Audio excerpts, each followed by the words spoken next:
Drame en Isère.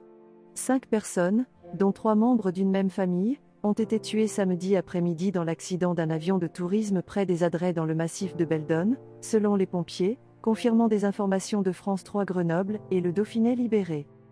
Le drame s'est déroulé à 16h50 au lieu dit Les Fournelles peu après le décollage de l'appareil, avec à bord une famille qui effectuait un baptême de l'air, depuis l'aérodrome du Versou à une quinzaine de kilomètres au nord-est de Grenoble et à une dizaine de kilomètres des lieux du crash.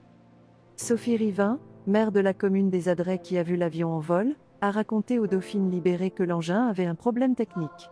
Il a coupé son moteur et a visiblement essayé de planer, a-t-elle détaillé.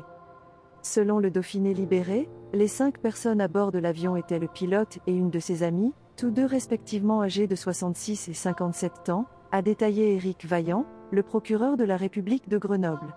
Cette dernière avait elle-même invité une amie, âgée de 63 ans, qui est venue avec ses petits-enfants de 11 et 14 ans. L'épave du petit avion de tourisme, dont le tour devait durer une demi-heure, a été retrouvée complètement carbonisée comme les corps de ses occupants. Ils n'avaient, dans un premier temps, pas pu être identifiés selon les pompiers, alertés par des témoins de l'accident. Toute intervention humaine pour tenter de sauver les victimes était impossible car l'avion était déjà en grande partie calciné, a commenté la maire de la commune des Adrets auprès de France 3.